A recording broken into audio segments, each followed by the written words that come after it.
டிராமாவோட ஸ்டார்டிங்லே heroine ஒரு அழகான dragon ஃபிஷ்ஷை பிடிச்சி அவளோட சமையல் வித்து எல்லாம் காட்டி சமைச்சிட்டு இருக்க மாதிரி காட்டுறாங்க.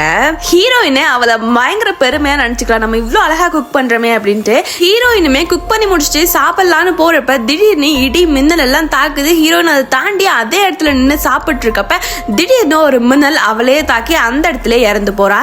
ஹீரோயினை இறந்ததுக்கு அப்புறம் சொர்க்கத்துக்கு கூட்டிட்டு போறதுக்காக 2 பேரும் வந்துடுறாங்க. ஹீரோயின் தான் இறந்து போயிட்டோம் அப்படி சொல்லி நினைச்சு பயங்கரமா ஷாக் ஆகுறா. என்ன ப்ளீஸ் விட்டுருங்க, நான் போகணும் அப்படி சொல்லிட்டு.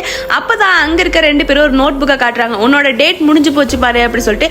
இது என்னோட பேரே இல்லையே அப்படி சொல்லி சொன்னதும் தான் தெரியுது இவங்க 2 பேரும் தான் மாத்தி ஹீரோயினோட உயிரை எடுத்துட்டாங்க அப்படின்னு. இவங்க பண்ண தப்ப மறைக்கிறதுக்காக ஹீரோயினை வந்து ஆசை காட்டி நீ நினைச்சப்பெல்லாம் சாப்பிடலாம், உனக்கு கேட்டதெல்லாம் சமைச்சு கொடுக்க ஆள் இருப்பாங்க, நீ ஒரு உலகத்துக்கு போறியான்னு கேட்டதும் ஹீரோயினும் ஓகேன்னு சொல்லிடுறா. இப்பதான் அவங்க 2 பேரும் ஹீரோயினா ஏமாத்தி அந்த குழிக்குள்ள தள்ளியிருக்காங்க அப்படின்னு. இந்த உலகத்துல இவ்வளவு அழகா இருந்த ஹீரோயின் அங்க போனது ரொம்ப அக்லியான கேர்லா மாறிடுறா.